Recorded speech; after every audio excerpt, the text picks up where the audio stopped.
Hello, coaches! Welcome back to another episode of Coach Better. Today we're chatting with the entire Coach Better Slow Chat team. Jana is a tech coach in Germany, Nick is a kindergarten teacher at UWC Thailand, and Verena is an edtech coach at the German European School in Singapore. We talk about all of the amazing learning potential of being a contributor and not just a consumer of social media, and how facilitating this slow chat has made them more connected and reflective as coaches. As graduates and current participants of our Eduro Learning the Coach Microcredential program, Nick, Jana, and Verena have found facilitating this slow chat as a great way to continue and to extend their professional learning about how to coach better. If you're new here, welcome. My name is Clint Hamada. And my name is Kim Cafino, and we're your hosts for this series. Between the two of us, we have almost 40 years of coaching experience in schools around the world, and we want to help you coach better. So whether you're already a coach or you're just getting started, we're passionate about helping you take that next step in your coaching journey by sharing thoughtful, professional conversations about coaching and learning with experts from around the world. And you might notice that Clint and I are never in the same room. That's because I live in Bangkok and Clint lives in Beijing. But we are so excited to get together every week to share and discuss how we can all coach better together. If you enjoy any part of this episode, please make sure you give it the old thumbs up. It really does help us to know what you want to hear more about. Also, subscribe to the channel so you can see all of the coaching videos and click on the notifications bell so you know as soon as each video gets posted. Please make sure to watch all the way to the end. We've got some great opportunities for your professional learning that we think you'll love. Let's get started. All right, welcome back to another episode of Coach Better. Today, Clint and I are here with the entire Coach Better Slow Chat team, and we are super excited to talk to them about their professional growth as coaches. To get us started, I'm going to ask each one of them to introduce themselves, and I'm going to start with Nick because I see him on my screen right now. Nick, can you introduce yourself, please? Sure, Kim. My name's Nick Garvin, and I'm currently working at United World College in Thailand. And I've just completed the COACHBETTER program, and about 4 or 5 months ago, I just completed the Coach Microcredential from Eduro as well. So I'm happy to be a part of this.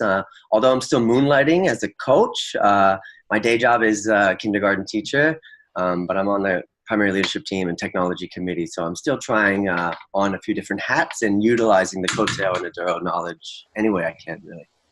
Superstar, awesome. And Verena, can you introduce yourself, please? Sure. So my name is Verena. I'm working currently at the German European School in Singapore as an education and technology coach. I'm also a primary school teacher, so I know what the teachers are doing and go through sometimes. Education is my passion. I really want to see the big picture and have an impact on education and students' learning. Awesome. And last but not least, Jana. Hi, my name is Jana, and I work at International School in Germany. Let's see. I am also a COACHBETTER graduate, and I'm taking the Coach Microcredential program this year. And my job is sort of in transition, in flux. I'm employed as an ICT teacher, but I'm making slow and steady changes to move it towards a coaching model. Awesome. And you guys are all here together because you are superstar graduates of the Coach Microcredential, and we're so happy to have decided to kind of continue on that professional growth by being part of this slow chat. And so just kind of wanted to get an insight into your perspective on your role in your school. What does coaching mean to you? What does the role look like for you? Like, how do you feel about coaching as a new coach, essentially, in your school setting? I'll call on Jana first. Okay. So as I just said, my job is in sort of a flux state. I was hired to replace somebody who had taught IT in an isolated manner for many, many years. And then I came in here and I'm starting to create an integrated program. So my role as a coach is really up and coming in the school. Which is kind of great because my feet are quite wet at it, or getting, I don't know how to say that, but I am quite new at coaching. And I forgot the rest of your question, Kim. I'm so sorry. Well, I have a question for you, Yana. Are there other Yeah. coaches at your school, like maybe a literacy coach or a reading coach, or is your role in this transition from sort of ICT to ed tech coach sort of the only coaching position that you have? So at the school, in the junior school, we have a literacy coach and a math coach. They both work part-time, so they're a part-time teacher, and then coaching is an additional role on what they do at the school. So having one person who is a coach for IT, and then that's their only and main job, is a new idea for the school. Okay. Interesting. And in a stark contrast to that, Nick, tell us about your role at your school and how you bring coaching into essentially a full-time classroom job. Right. So, yeah, we have to be really creative with the time and the space. But it was really nice for my primary years coordinator, my PYP coordinator, and the primary school principal to kind of allow me some release time to sit into PYP planning meetings. So I've met with grade 4 a lot, and I've met with most of the ECC teachers. And I'm just there as an additional guide to listen to like their vision and try to see where I can weave in some tech or some ideas, in a purposeful manner. Mostly, a lot of it is about just helping overcome the resistance, because if I sit down and it's like, oh, why is the kindergarten teacher here, to tell me about something that I need to do in the classroom? I kind of connect with them first, just based on a common interest or just whatever, again, their vision looks like for their students in their classroom. And then I just, kind of just weave in some ideas and then just step back to see if it works. So it's a scaffold approach, and they also appreciate it because they do know I'm balancing a full-time classroom. But at the same time, I don't want to come in too heavy-handed and scare them away, especially because there's a lot of teachers at our school with various levels of tech. So yeah, it's a delicate tightrope walk, but I think all in all, it's greatly appreciated, especially because the work I've done with many of the primary school teachers regarding digital citizenship. And when I pitched it to them as if it was no different than like character education when we grew up, they were able to kind of not get hung up on the lingo and see the purpose in the classroom. So Nick, with your full-time role as a classroom teacher, you have your own classroom that you're managing and that you're taking care of as well. Would you say that your main focus is kind of in that planning and kind of ideas phase, and you don't have the opportunity to go in for like the implementation or to support teachers and students in the class as well? Or do you also have a chance to go in and support in the classroom where it fits your schedule? Yeah, so last year it was mainly in that ideas phase that you mentioned. This year we have hired a tech director. He's starting to build off of the ideas that we kind of generated last year, and he's obviously got more time to go in and observe lessons and kind of give feedback on the spot or after the lesson. Whereas I was kind of a little bit of like a foundational phase of just introducing some of the concepts so that we have a common language. So it's pretty nice because he even thanked me that we're quite familiar with things like, the ISTE standards or SAMR or digital citizenship. And that's kind of because of me just sitting into those planning meetings and kind of just laying it out on the table. So thankfully, the tech director who's now at our school is kind of taking it to the next level, but he definitely has thanked me in the past for getting the ball rolling. Mm. And you did all of that with your full-time job last year anyway. Like, you've been balancing the full-time classroom role and the coaching role the whole time you've been there. Yeah. And when we were doing the Microcredential, you gave me tips also to kind of how to approach it methodically, I guess, so that we don't come in with too much force. There's a lot of new teachers at our school. It's relatively a new school anyway, so there's a long way to go. but I'm trying to make it grow, or at least like trying to plant these ideas so that they grow organically and kind of a bit of a grassroots movement, and knowing that it's a marathon, not a sprint. Absolutely. Yeah. And Verena, how do you fit in your school? What is your role like as compared to these two? Well, first of all, we are in the lucky position, kind of lucky, to have 3 full-time EdTech coaches, 2 in the secondary, 1 in the primary. We have an assistant in primary, and we have a teacher in kindergarten who also takes a role. To ask your question, Clint, we don't have other coaches, although I recently got my foot into a meeting with the literacy coordinator and the math coordinator and the science coordinator. So because I think I need to go that road, otherwise I stick with IT and stuff.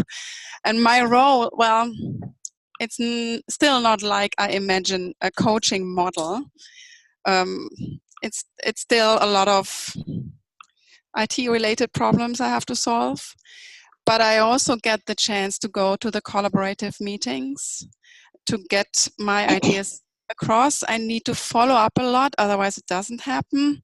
A lot of conversations just happen in between doors and or teacher lounge to get ideas. And sometimes I really have to see where is the need for the teachers and then act from there.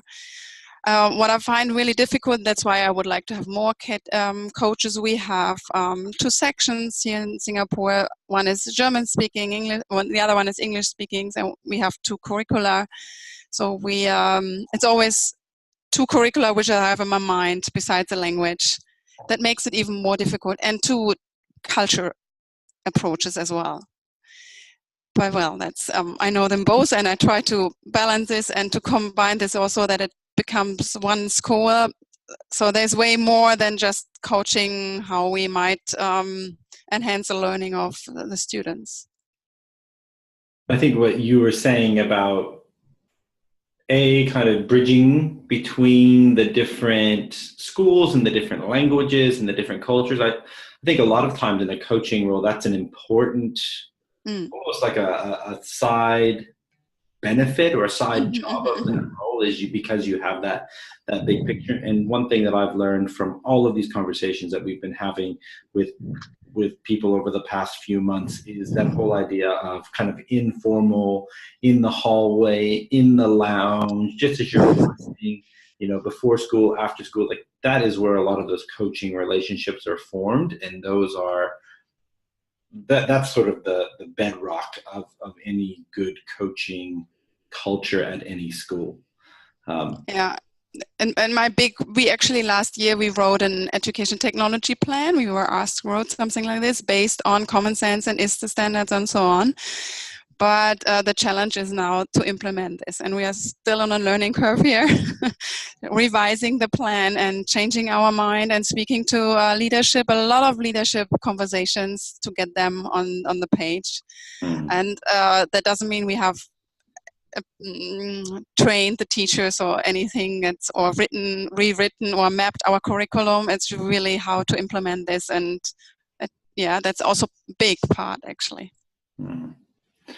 So you are all in very different scenarios, I guess, as coaches within your school, different school contexts, but you're all in that kind of coaching mindset. So as coaches, how would you say that you learn as a new coach? How are you improving your craft? How are you coming up with new ideas? What is it that you would say is really important for you as a coach who is also a learner? One of the most important things that I've done this year, besides joining the COACH Microcredential program, is really developing and working with the PLN on Twitter and connecting on Instagram. Those 2 have definitely helped me out this year incredibly. And then also reading different resources that people suggest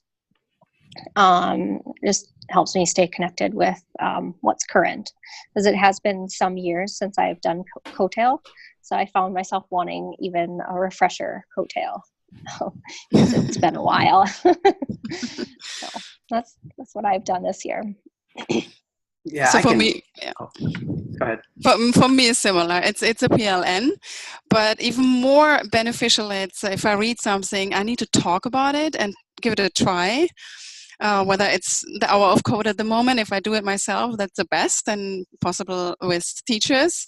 So talking and reflecting about things, whether it's through conversations or through a chat on Twitter, that helps a lot, the reflecting part of it. Yeah. Yeah.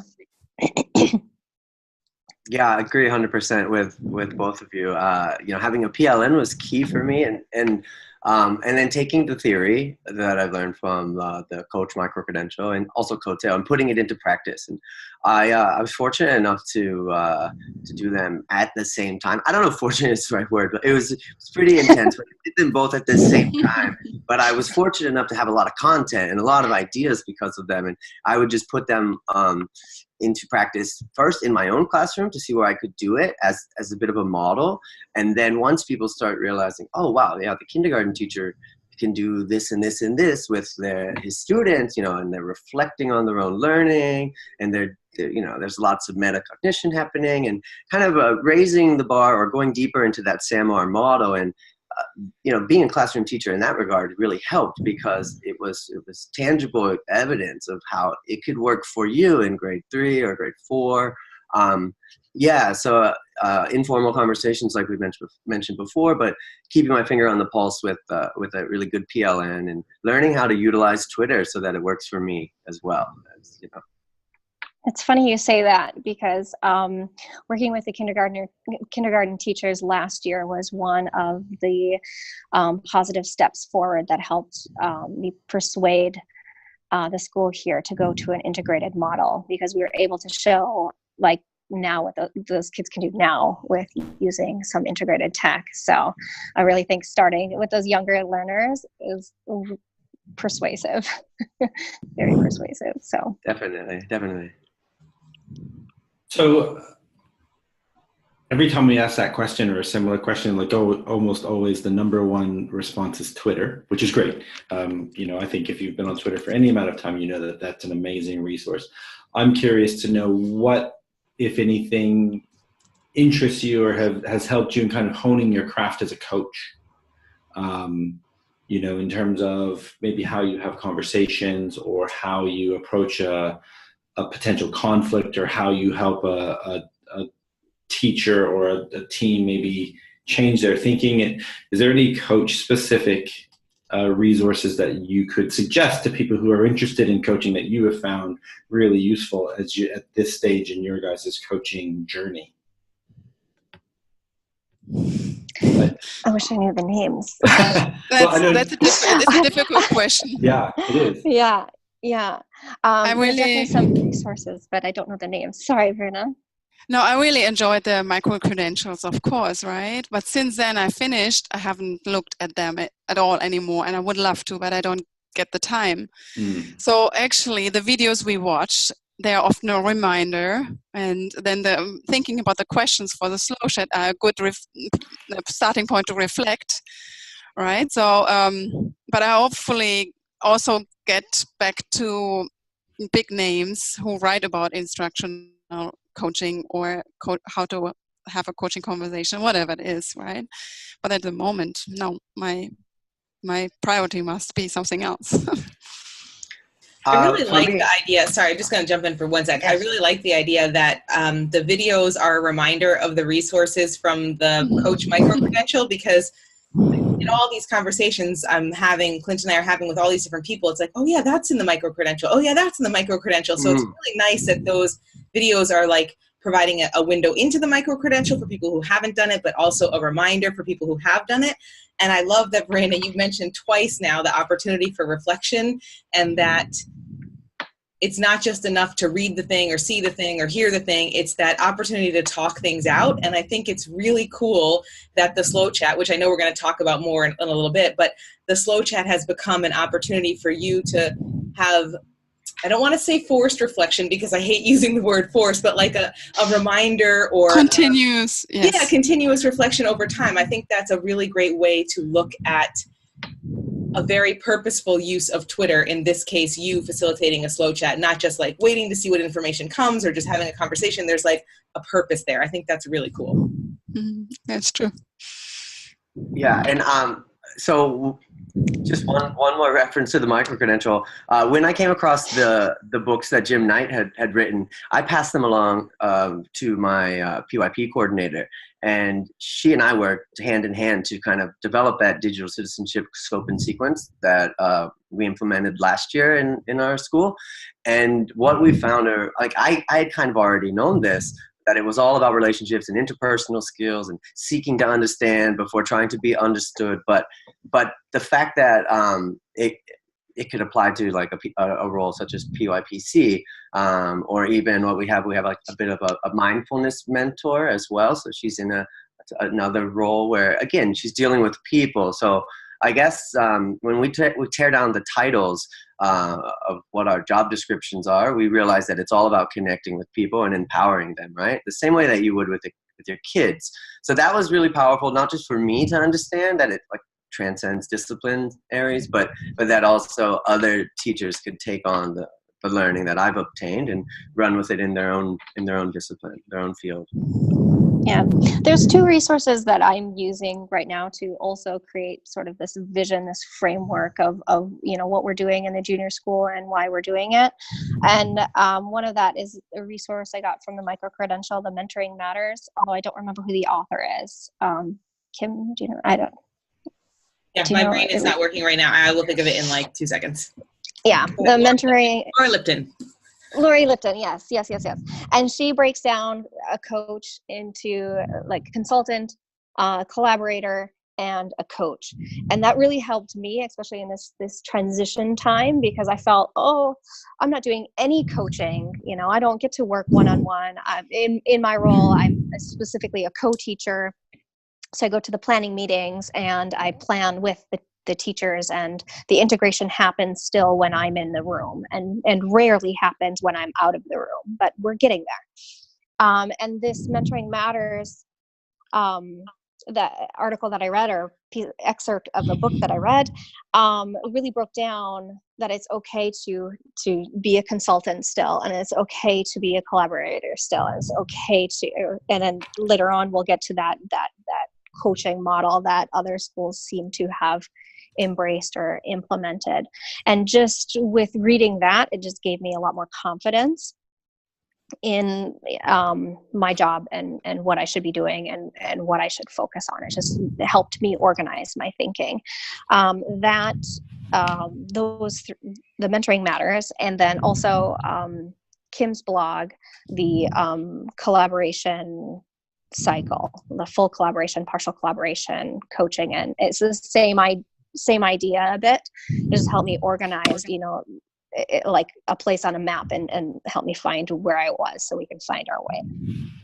That's been a really interesting process, going through that with you and Nadia, who's the other person, our cohort right now. Like, just thinking about coaching from that really structural perspective, because Clint and I talked about this with another group, and I forget which group we were talking with, but we were talking about how so many of us that have been coaches for a long time just kind of were like dropped into the role and like just kind of made it what we thought it should be without really having a lot of framework and structures. And it wasn't until I started working at International School Bangkok, I'm going to say like 8 years ago now, that I realized, there's other kinds of coaches and we could learn from the other kinds of coaches, and I don't have to make everything up from scratch. And so when you and Nadia and the other cohort participants are asking me questions like that, I'm like, they don't have to start with nothing. There are things. We can use those things and make their lives easier. And I think it's just really good to hear that has been really helpful for you. Really, really helpful. And I think having those frames, like you said, that collaboration cycle, or the 3 roles that Lipton talks about in Mentoring Matters, or Nick, you were talking about Jim Knight's book, and we're actually here at ISB, we're reading the book, his newest book, The Impact Cycle, and thinking about what that could potentially look like. It either reaffirms the work that you're doing, like, okay, we might call it something different, but we're doing that sort of thing, or something to think about. how do I bring that into my practice, even if I don't adopt their terminology or I don't adopt, that framework or that visual representation, I can bring that into my own work. And I think that's how we as coaches all get better at the work that we do, because it's constantly challenging our own perception or our own understanding of how we can support all of the teachers in our schools better. So thank you. I'm going to go and read. I actually haven't read that Mentoring Matters, I don't think. There's a similar something by Joellen Killian, and I just shared it with somebody else, about her 10 different roles that a coach plays, and that idea of a collaborator and a co-planner. And she's got things in there around data and about resource provider. And so it's maybe a little bit more granular in the work that you do. And again, that's just another thing like, oh yeah, I could be the data coach. I could be this. I could help people break that down. It just gives you an idea of where you can be really effective. So this is the first time meeting two of you. I'd never met Nick and I'd never met Jana before, but I have met Verena in the past. How did you guys come together to come up with this slow chat idea?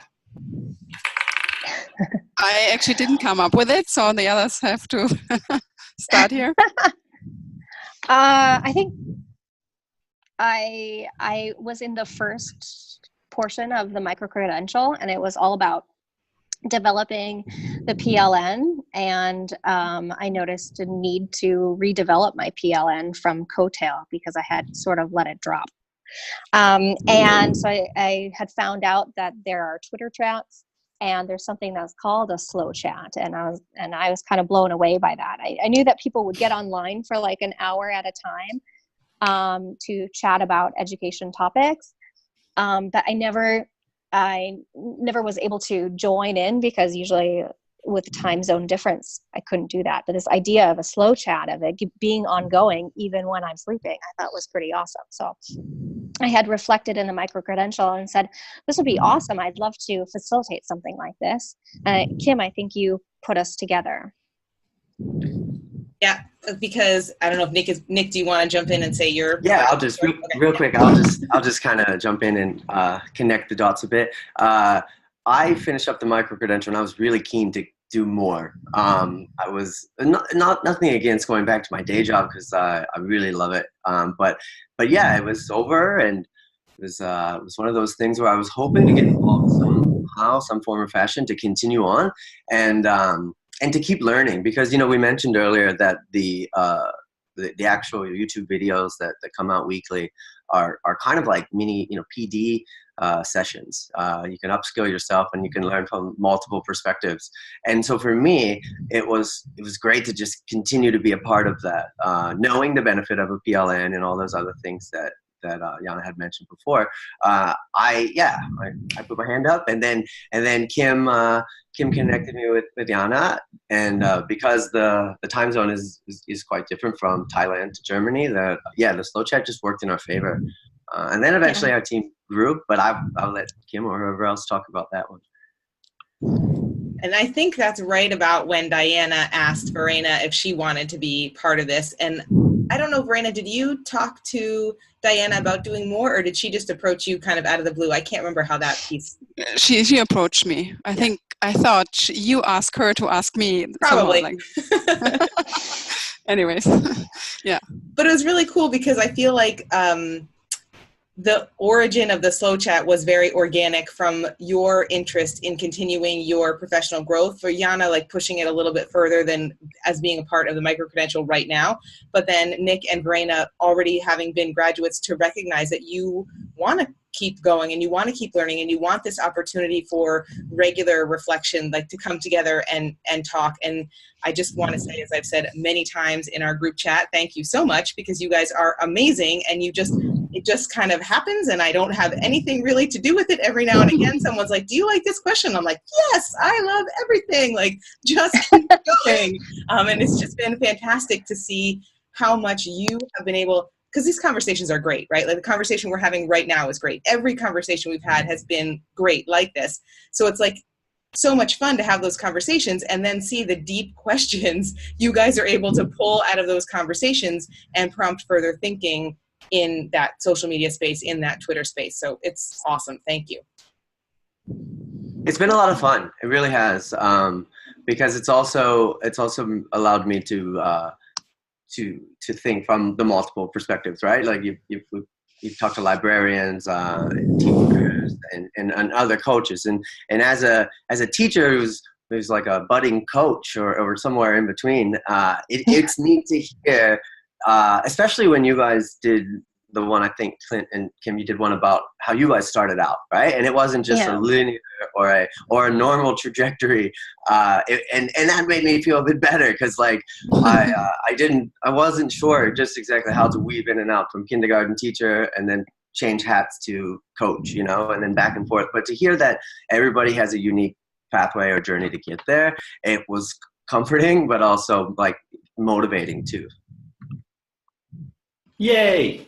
Exactly. So, sorry, go on. No, that's okay. I was gonna say, so thinking about this, you know, and you guys have come together, and you know, I think a lot of thought goes into these questions, and certainly a lot of thought goes into facilitating the conversation on Twitter and online. But what are the tangible benefits to you as a teacher, as a coach? Like, how would you explain to your principal or to your superintendent, like, this is why I'm doing it. This is what I'm getting out of this. This is how I'm bringing benefit to the school by participating in this. Well, for me, it's basically I find like-minded people, which is not that easy at school sometimes, you know. And then we don't also have time, or whatever it is. We don't get these conversations, or rarely. So every video and the following chat then challenges me to really think through different perspectives, and then even come up with a question. And I can say it again. It's a reflection about my practice every day. It's a reflection about I want to improve, or maybe I get a job offer in the library, whatever, you know.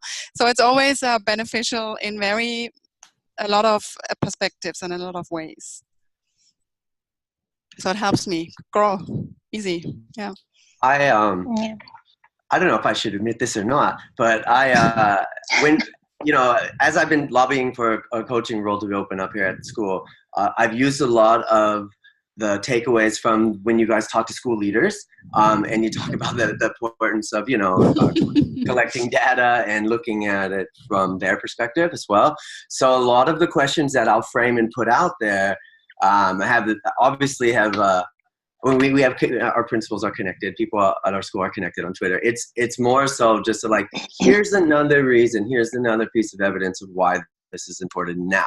So when you guys do talk to admin and stuff like that in the podcast, yeah, you know, I'm listening from the slow chat perspective, but also from a teacher who sees the value in it and who needs to now kind of convince admin to see the value as well. So many of the questions that I've proposed were framed because I wanted to get it out there again to the public from another medium to specifically our directors or our leadership team. And so that they'll make the necessary changes to improve the school here. Well, and even if they are not on Twitter, you can ask the questions, right? Because you formulated them. Because my leadership team is not on Twitter, so but at least I thought through it, and I can ask these questions in important meetings, right? Yeah, that's right. Stretch their thinking. Exactly. Yeah. I think that reflection piece is really big. That's one of the big things that I'm getting out of the slow chat. And then also connecting with other coaching leaders in the world. That's a really big benefit, because then that's just helps me gather some more and more ideas. My school isn't on Twitter yet. And so I'm also using it as a medium to kind of push people to get connected online. One of the things we mentioned earlier is about where teachers get their ideas. And so one of the concepts in coaching is you want them to come out organically, which is also, we just said that. And I find Twitter just very valuable to get ideas. So that's one of the reasons why I hope that more and more teachers will get on Twitter and become inspired to try new things. Therefore, their practice improving and becoming more integrated with technology and other great learning practices, metacognition and what else. So it's been the chat has been a great tool.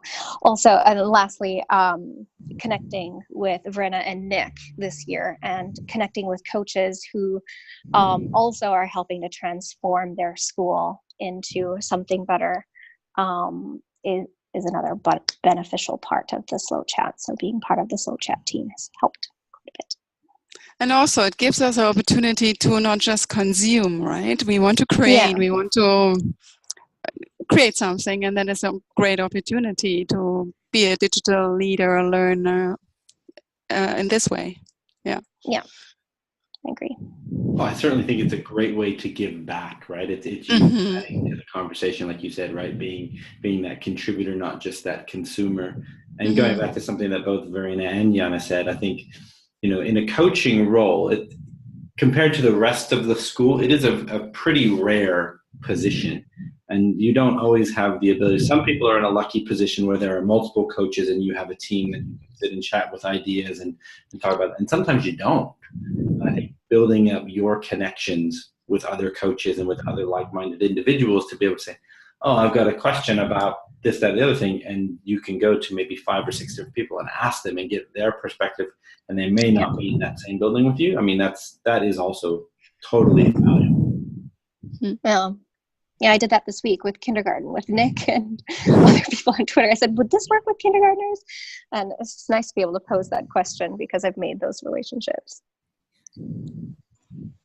I think it's so cool that you all are getting so many different things out of the being part of the slow chat. And I really appreciate all your different perspectives. Like I can resonate with all of them. And when Nick, you were saying that you've kind of taken a lot from the admin conversations, I feel like for me personally, those have been, I don't want to say the most interesting because of course they're all super interesting, but the ones where I'm like, oh, I haven't always kind of seen behind that curtain before. And it's been really enlightening for me. So that one really resonated with me. I do want you guys to share a little bit about how you actually work together though, because I think it's really interesting because obviously you're all in different cities. You, I don't think had ever met each other before this, or if you had, it had been virtually, right? So like, how do you plan the questions? How do you organize everything? Like what digital tools do you use to communicate? Obviously I know the answers to all these questions, but I want to hear you guys talk about it because I think it's awesome. I think it started when Nick and I started the first couple of rounds together. We had 6 questions, 1 for each day, and then we thought, oh, that was quite a lot, and so we started paring it down. We got Verena to join us. We connect mainly through Slack and then through Google Drive. Nick, Verena, do you want to say anything else? Yeah, sure. Okay. Yeah, we all communicate through Slack, and it's a great platform for all of us, even because the integration with Google Drive. So we could throw up one of the slides to ask everyone if this question's okay, or to seek a little bit of feedback, or just to brainstorm some other things. So Slack has been our common platform to use, and obviously the tools from Google are helpful as well. Occasionally some Twitter messages and other things from time to time. But yeah, I think overcoming the time and space at the beginning was at first it was challenging because I think we were a bit nervous to push it out there, and then we were waiting for the other person to wake up for that validation if it was okay. And then it was just like, well, we'll just go with it, And as we went with it, it got better, and we kind of put it through that whole cycle that you learn in COACHBETTER, or of like creation, reflection, refinement, and that's how we did it. We had a very successful showing in the first chat, and it got picked up some momentum. And then when we started to kind of come up against some resistance, we decided, okay, let's go back to the drawing board. How can we consolidate this and make it better? And that's when we scaled the questions back a little bit. We also found creative ways to reach out to others, and that's when Verona joined the team. So we really kind of started gelling, and like Kim said earlier, it's kind of self-sustainable now. It's kind of, we all got organized. I think Yana took it upon herself to tidy it up and give us a schedule. And then all of a sudden it's like, oh, okay, I have my day. I know exactly what I'm going to do. And then we'll push out the question. And, you know, and you rely on each other to make it work. Right. And because we haven't met before, of course there's trust there, but it's just like, oh, is this going to be okay? You know, I think that was cool to get through that initial, you know, phase of like, I guess the honeymoon period or whatever you call it, where you did it at first and then you kind of slope down a little bit. And when you first run into resistance, that's when you realize how much you can rely on everybody else. Because we just persevered, worked through it. And then, now I'm glad I did. You know, I'm glad we continued on because it's a great thing to be a part of. Yeah, when I first started, I didn't realize we were going to continue on every week. And I was like, wait, what? Oh, again. Okay, I can do it again. And then, so then I needed a schedule, like, because I knew I couldn't commit that much time to it because I had other goals. And so I was very happy when Verena came on, and I was very happy to like have a schedule and have the day. Although I think like since creating the schedule, I've like missed my mark every week.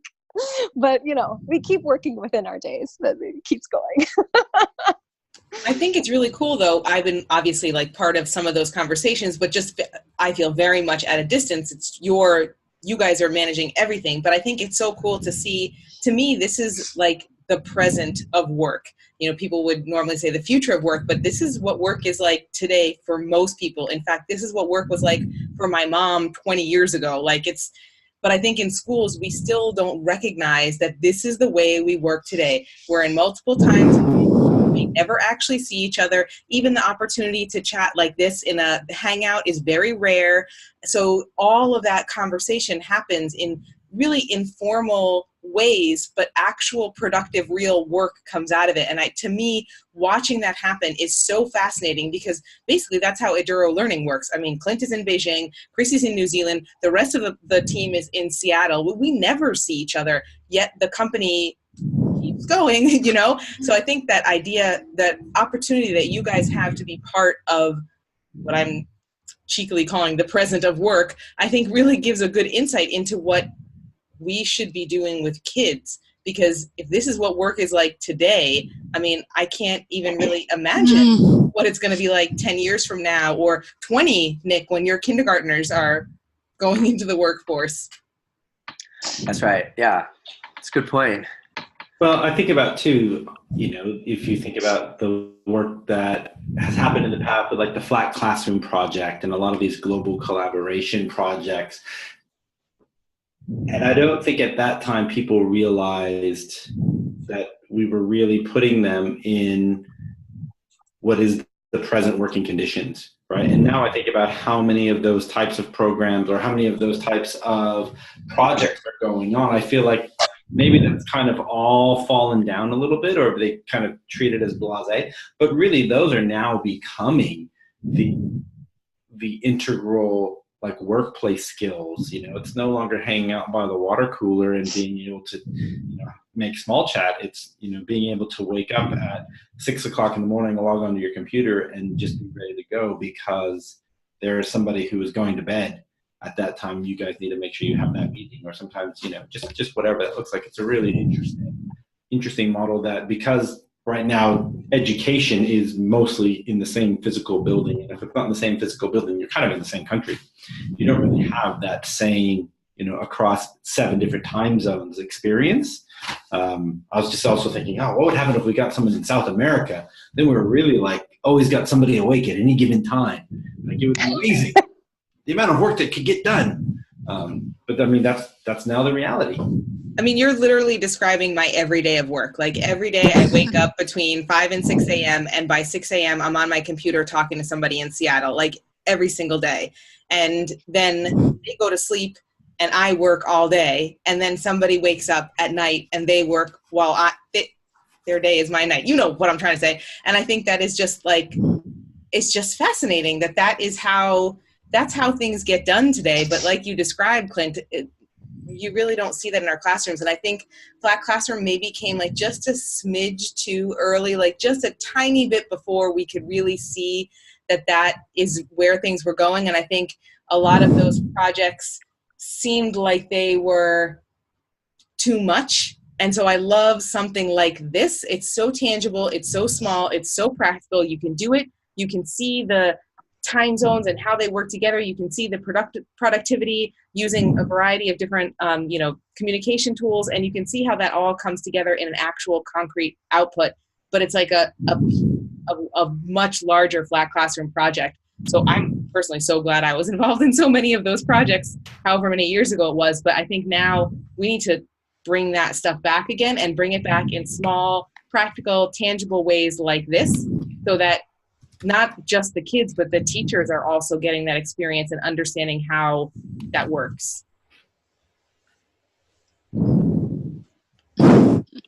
All right. So I think we've kind of like talked that to death, which is awesome. Is there anything else anybody wants to share about the learning they've gotten out of the slow chat, or any highlights from this experience that they think is worth for other teachers who might be interested in considering doing something like this, or questioning the value of a slow chat, or even questioning the value of, building a personal learning network? Is there anything else you kind of want to share about that before we wrap up? I think maybe one thing is that many teachers at my school, they see the value in it, but I wonder if it's I don't know. I see and I notice a lot of teachers who have that initial resistance of almost just jumping in, right? And they know that the connected educators at our school are definitely the ones who are innovating and leading the way. And I know that they're interested, but I guess I wonder for other ways how to get them involved. Like, how do you coach them in? How do you lead them in to connect to Twitter, or just to get connected in general, right? Without them feeling nervous or insecure, or just feeling as if like that's not for them, because I've met so many who understand the value of it and the benefits of it, but they tend to kind of be wary of making that leap forward in. I think it's interesting how a lot of educators are wary, as I guess is the best way to describe it, of social media tools for professional growth. Like, I think you can see a lot of them using Facebook, for example, for personal connections, but then the idea of trying to use Twitter for professional growth, it seems like, oh, but that's something where people post their lunch, and I don't understand how I'm supposed to like make professional connections out of that. And to me, I think one avenue in is finding something where there's a need that can't be filled in their physical space. Because I think that is like one immediately powerful connection, right? With access to the internet. If I want to learn how to breakdance, but there's no one in my immediate community that can teach me how to breakdance, one way I can do that is by watching YouTube videos and practicing on my own and maybe coming together with some friends. So I think if there's something that feels like a special something the teacher wants to learn, and there's not necessarily the right support right there, maybe it's seeking an expert or looking for examples online, that could be an avenue in. Nice. Yeah, and that's what we say to kids too, right? Like, that's how we teach kids to take ownership of their own learning. So that's my next big venture, is to try to get as many of those teachers who are resistant and weary connected. And I think it's okay that not everyone on your staff is a connected teacher. I don't think everyone learns that way, or has to or should learn that way. I do think it's important that all students have the opportunity to experience different ways and models of learning. And if teachers need to do it themselves first, then that's a reason to give it a try. But, I know for Twitter, for me, it took me a little while to figure it out myself. I'm sure all of us were the same. Like, you opened your account, you use it at a conference or something, and then like 6 months later, you're like, oh yeah, I still have this thing. Like, what does it do again? And so I think that's like a normal kind of process with Twitter. So I don't think, and Clint, say whatever you think too, I don't think you should feel pressure that everybody on your staff needs to be an active Twitter user. I think that's okay that not everybody learns the same, but it's important for them to understand why and when they might want to use it with kids. And I think at a school, critical mass is not 50%, right? In order for it to really take hold. I don't know what that number is. I think every school will be a little bit different, but it could even just be like 10% of your teachers are fairly active and you guys have able to create a community through a school hashtag that you guys are able to push. Then that's once you hit that magic number, it's kind of like the slow chat. It's now self-sustaining, right? And people know to go and look to that as a resource, and it's an opportunity to look inside each other's classrooms. What's really valuable for us here at ISB is we're a pretty big school and we have a very large footprint. It's impossible to be in all places of the school and see what's going on. So the school hashtag is really an opportunity for us to see all the amazing things that are going on. It's almost a celebration to start with. And that's a reason. That's like I can look at the school hashtag, like, oh, that's going on in kindergarten today, and that's going on in the high school today, and okay, now that kind of gives me an idea of where I want to put some of my energies or what I need to do. And that's just a great way to celebrate all of the work that's happening. And maybe that's another way to push it. Not unless it's your own PD, but just go and see what other people are doing, because you know there is that 5 or 10 or 7 or 12 or whatever that magic number % is at your school that is posting, that then gives a good representation of the activities that's going on. Nice. Yeah, sure. That's great. Yeah. Awesome. Well, thank you guys so much for your time this evening, or this afternoon for you, Yana. Really appreciate hearing all of your different perspectives on being part of this slow chat. And I personally am so glad to still be connected with Nick and Verena, and obviously still with Yana through the Coach Microcredential, because I think it's great to see that program brought you all together, and it's going to keep you guys learning together, even though some of you are completely finished. So well done, team. Thank you. Great. Thank you. Thank you. Thank you so much for watching this episode of Coach Better. If you liked any part of this series, please give this video a like. It really does help out the channel. If you want more videos like this, subscribe to our channel and turn on notifications to be the first to see the next episode. We want to hear from you. Do you have questions about instructional coaching? Would you like to see a specific educator featured in an upcoming interview? Do you have a great coaching story to share with us? Leave us a comment below and let us know. If you are ready to coach better, check out our website where we have over 20 practical, relevant, and engaging online courses designed by coaches for coaches. Our most in-depth program, the Coach Microcredential Mentorship Program, is exactly what you need to help you coach better. You'll get 26 weeks of curated coaching content in our private online course forums, a private cohort of coaches to learn, share, and reflect with, and you'll have your own private mentor for an entire academic year. Become a certified Eduro Learning instructional coach today. Go to edurolearning.com/coach to find out more. To get a sneak peek at what we offer, download our free 5 strategies for your coaching toolkit from the description box below.